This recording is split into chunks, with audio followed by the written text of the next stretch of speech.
ఈరోజు మనం కోదండరామ్ గారు తెలంగాణ జన సమితి అధ్యక్షులు మరియు ఎమ్మెల్సీ గారు గురించి తెలుసుకుందాం.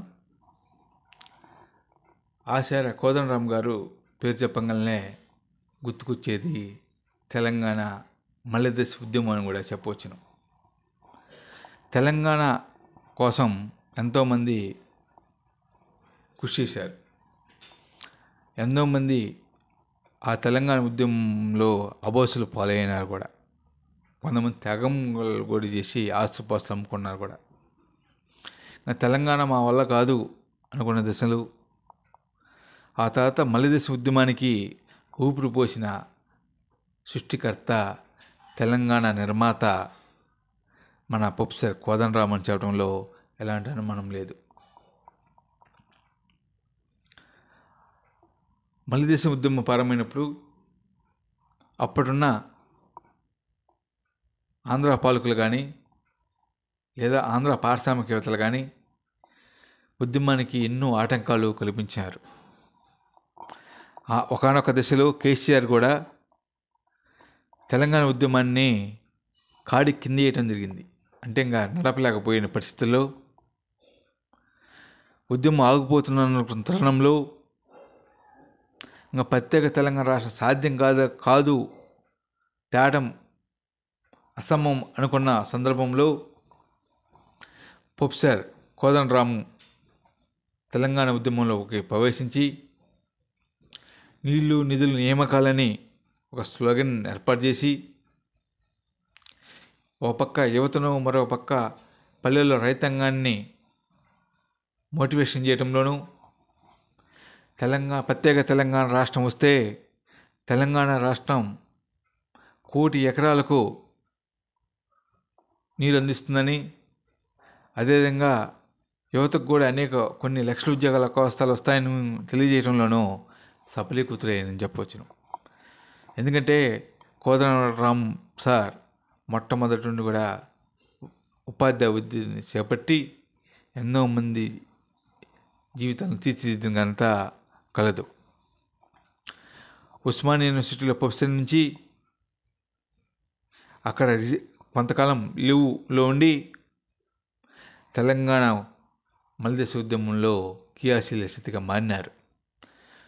విద్యార్థులను, ఉద్యోగుల సంఘాలను ఐక్యతం చేయడంలోనూ వీరి కృషి అమోఘం చెప్పవచ్చును. ఆ తర్వాత తెలంగాణ జేఏసీ చైర్మన్గా వ్యవహరించి తెలంగాణకే ఒక రూపురేఖలు తీసుకురావడం జరిగింది. తెలంగాణ మల్లెదశ ఉద్యమాన్ని ఊవెత్తున ఎగిరిపడేలాగా చేసిన ఘనత మన కోదండరామ్ సార్కే దక్కిందని చెప్పవచ్చును.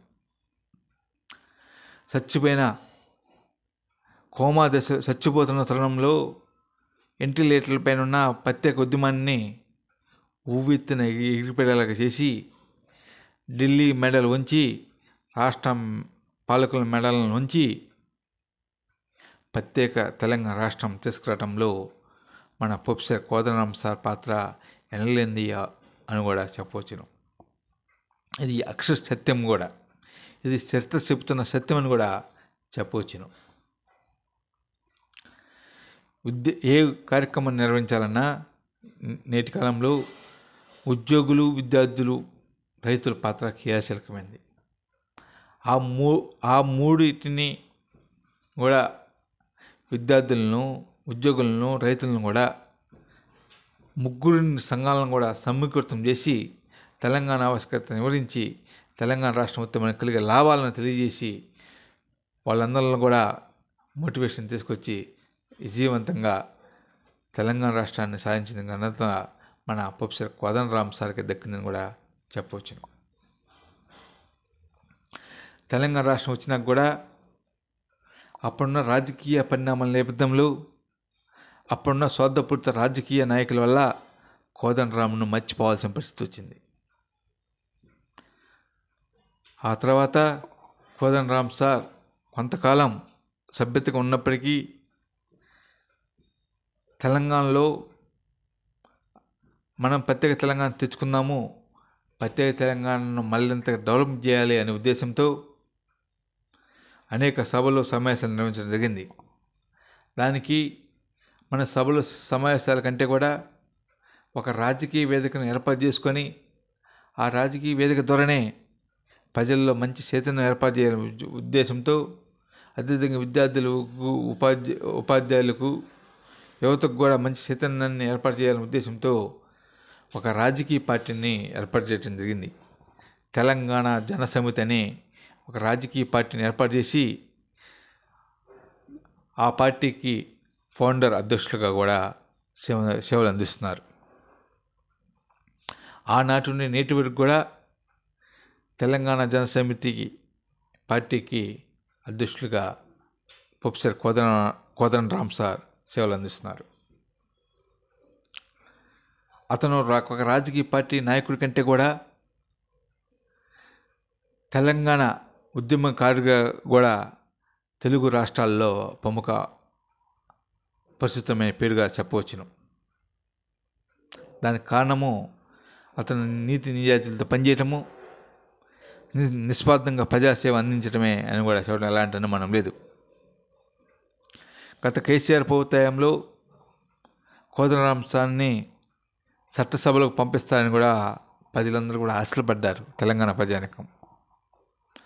కానీ అప్పటి రాజకీయ కుట్రల వలన, స్వార్థపూరిత రాజకీయాల వలన కోదండరామ్ సార్కి అవకాశాలు ఇవ్వలేకపోయినారు. అంతేకాదు, అవకాశం ఇవ్వలేకపోయినా అతను రాజకీయంగా అణగదొక్కే ప్రయత్నం చేసినారు ఆనాటి టీఆర్ఎస్ పార్టీ పెద్దలు కానీ, బీఆర్ఎస్ పార్టీ పెద్దలు కానీ. వాటన్నిటిని సమర్థంగా ఎదుర్కొని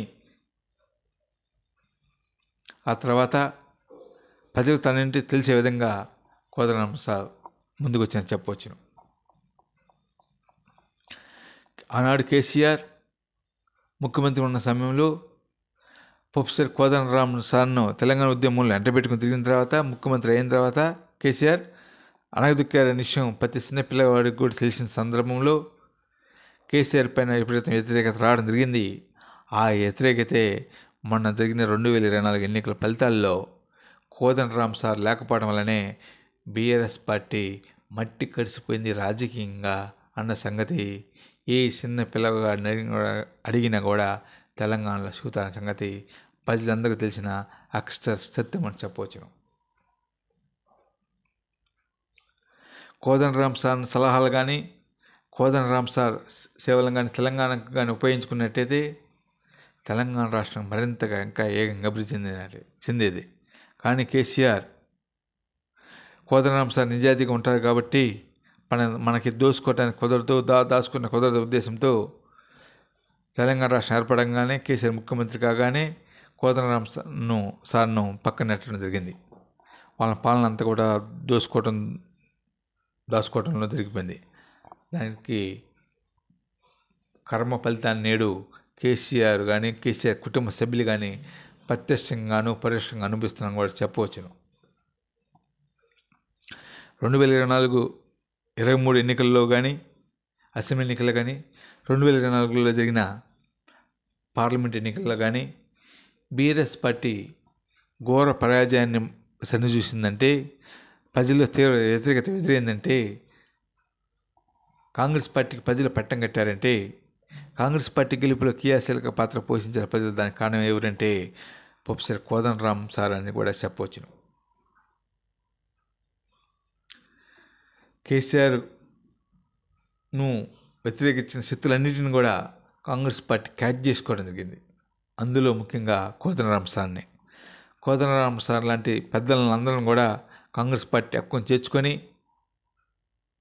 తెలంగాణ అభివృద్ధిలో మీరు పాత్ర కావాలని, మీరు పాలు పంచుకోవాలని, తమ పార్టీ అధికారాలు తీసుకురావడానికి మీరు కృషి చేయాలని కోదండరామ్ సార్ ఆఫీస్కి వెళ్ళి కానీ, వాళ్ళ ఇంటికి వెళ్ళి కానీ కాంగ్రెస్ పార్టీ నాయకులు ఆహ్వానించినప్పుడు తెలంగాణ ప్రజలకు న్యాయం చేయాలనే ఉద్దేశంతో, తెలంగాణకు మంచి భవిష్యత్తు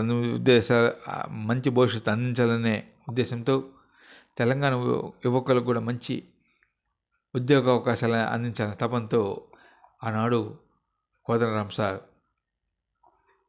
కాంగ్రెస్ పార్టీ పెద్దలతో చేతులు కలిపి ఢిల్లీ పెద్దలతో కూడా మంచి సత్సంగంగా ఉన్నాయి కాబట్టి అక్కడ సోనియా గాంధీ, రాహుల్ గాంధీ గారికి కూడా తెలంగాణ పరిస్థితులు వివరించి రాష్ట్రంలో కాంగ్రెస్ పార్టీని అధికారం తీసుకురావడంలో తన వంతు పాత్ర పోషిస్తానని కూడా ఆనాడే చెప్పి తమ పార్టీ తెలంగాణ జనసమితి మద్దతు కాంగ్రెస్ పార్టీకి ఉంటుందని కూడా ఆనాడు సోనియా గాంధీ గారికి, రాహుల్ గాంధీ గారికి కూడా వివరించి వాళ్ళకి ఇచ్చిన మాట ప్రకారం కాంగ్రెస్ పార్టీ రాష్ట్రంలో కాంగ్రెస్ పార్టీని అధికారం తీసుకురావడంలో తెలంగాణ జనసమితి అధ్యక్షులు ప్రొఫెసర్ కోదండరామ్ గారి కృషి ఎనలేంది అని కూడా చెప్పవచ్చును. తెలంగాణ 2023 ఎన్నికల్లో, అసెంబ్లీ ఎన్నికల్లో తెలంగాణలో కాంగ్రెస్ పార్టీ అధికారం రాగానే అప్పటి పిసిసి అధ్యక్షులు ఇప్పుడు ముఖ్యమంత్రి రేవంత్ రెడ్డి గారు కాంగ్రెస్ పార్టీ ఫలితాలపైన ప్రెస్ మీట్ ప్రవేశపెట్టడం జరిగింది గాంధీ భవన్లో. అతన్ని తొలిసారిగా, అంటే ముఖ్యమంత్రిగా కాలేదు, పిసిసి అధ్యక్షుడిగా అప్పుడే ఇంకా కాంగ్రెస్ పార్టీ గెలుపొందినట్టు ఫలితాలు పూర్తిగా ఇంకా రాలేదు, వస్తున్నాయి తరుణంలో కూడా రేవంత్ రెడ్డి గారు పిసిసి అధ్యక్షులుగా ప్రెస్ మీట్లో ఒకే ఒక మాట చెప్పినారు. తాము అధికారంలోకి వచ్చినాము, కాంగ్రెస్ పార్టీ అధికారంలోకి వచ్చింది. కాంగ్రెస్ పార్టీ అధికారం రావడానికి మొట్టమొదటి కారణం నాయకుడు ఎవరంటే ప్రొఫెసర్ కోదండరామ్ సార్ అని కూడా రేవంత్ రెడ్డి సీఎంగా కాకముందు చెప్పినాడంటే కాంగ్రెస్ పార్టీ అధికారంలో తీసుకొచ్చిన ఘనత ప్రత్యక్షంగా కోదండరామ్ గారికి దక్కుతుందని కూడా తెలంగాణ ప్రజలందరికీ తెలిసిన సత్యం. అదేవిధంగా కాంగ్రెస్ పార్టీ అందరికీ కూడా తెలిసిన అక్షర సత్యం అని కూడా చెప్పవచ్చును. కోదండరామ్ సార్ కానీ కాంగ్రెస్ పార్టీ నాయకులు కానీ హక్కును తెచ్చుకోబోయి ఉంటే నేటికి కాంగ్రెస్ పార్టీ మనుగుడు పడి ఉండేది అని కూడా చెప్పవచ్చును. ఎలాగైతే కోమాలో ఉన్న తెలంగాణను ఉద్యమం లేపి ప్రత్యేక తెలంగాణ రాష్ట్రాన్ని తీసుకొచ్చిన ఘనత కేసీఆర్ దక్కిందో, అదేవిధంగా ఇంటిలేట్ల పైన ఉన్న కాంగ్రెస్ పార్టీని కూడా మళ్ళీ అధికారంలోకి వచ్చేలాగా కృషి చేయడంలో ప్రొఫెసర్ కోదండరామ్ సార్ కృషి అనలేదని కూడా చెప్పవచ్చును. వారి సేవలను గుర్తించి కాంగ్రెస్ పార్టీ ప్రభుత్వం పెద్దలు, ఢిల్లీ పెద్దలు కానీ, రాష్ట్ర పెద్దలు కానీ మరింత సేవ చేయాలనే ఉద్దేశంతో, చట్టసభల్లో కూడా వారి అవసరాలు ఉందనే ఉద్దేశంతో ఎమ్మెల్సీగా నామినేట్ చేయడం జరిగింది. ప్రొఫెసర్ కోదండరామ్ సార్ కూడా తనకిచ్చిన పదవిని అన్నింటిని కూడా ప్రజాసేవకు అంకితం చేసిన చెప్పడంతో ప్రజల సమస్యలపైన అనునిత్యం పోరాడుతూ హౌస్ కౌన్సిల్లో కూడా అనునిత్యం ప్రజల సమస్యలపై మాట్లాడుతూ ప్రజలకు కావాల్సిన అవసరం తీర్చడంలో, ప్రజల సమస్యలపై స్పందించి వాటిని అన్ని పరిష్కరించడంలో కూడా ప్రొఫెసర్ కోదండరామ్ గారు కృషి అని చెప్పవచ్చును. కాంగ్రెస్ పార్టీ ప్రభుత్వం కూడా ఇచ్చిన ఎన్నికల ముందు ఇచ్చిన హామీలన్నింటినీ అమలు చేయాలని, ఇప్పటికీ కొన్ని హామీలు అమలు చేసి మిగిలిన హామీలు అమలు చేయాలని కూడా కాంగ్రెస్ పెద్దలకు సూచించడం జరిగింది. అవసరమే కాంగ్రెస్ పార్టీ పెద్దలు కానీ ఇచ్చిన హామీలు అమలు చేయలేకపోతే ప్రజా ఉద్యమం చేయడానికి కూడా తమ పార్టీ తెలంగాణ జనసమితి పార్టీ ముందుంటుందని కూడా కాంగ్రెస్ పార్టీ పెద్దలు సురకలు అందించారంటే ప్రజల పట్ల కోదండరామ్ సార్కు ఉన్న ప్రేమ అనురాగాలు ఏమిటో మనకు అర్థమవుతుంది. తెలంగాణలో రేవంత్ రెడ్డి నాయకత్వంలో కాంగ్రెస్ పార్టీ ప్రభుత్వం ప్రజలకు అవసరాల మేరకు పనిచేస్తుందని, ఎన్నికలు ఇచ్చిన హామీలు కొన్ని హామీలను అమలు చేసింది, మరి కొన్ని హామీలు అమలు చేయలేదని, వాటిని అమలు చేయాల్సిన బాధ్యత పార్టీ ప్రభుత్వ పెద్దల పైన ఉందని, కొంతకాలం సమయం ఇస్తామని, ఆ సమయంలోపు ప్రజల సమస్యలు కానీ ఇచ్చిన హామీలు కానీ పూర్తి చేయలేకపోతే అవసరమైతే తెలంగాణ జన సమితి పార్టీ తరపున ప్రజా కార్యక్రమాలను కూడా నిర్వహిస్తామని కూడా ప్రభుత్వం పైన ప్రొఫెసర్ కోదండరామ్ సార్ తెలియజేశారు. తనకిచ్చిన ఎమ్మెల్సీ పదవిని ప్రజల అభిష్టం ప్రకారం నడుచుకుంటారని, ప్రజల సమస్యలను, ప్రజల కార్యక్రమాలను కౌన్సిల్లో లేవనెత్తి ప్రభుత్వ పెద్దలపై ఒత్తిడి తీసుకొచ్చి ప్రజలకు మరింతగా విధంగా సేవ చేయడానికి తన వంతు కృషి చేస్తానని కూడా ప్రొఫెసర్ కోదండరామ్ సార్ తెలియజేశారు.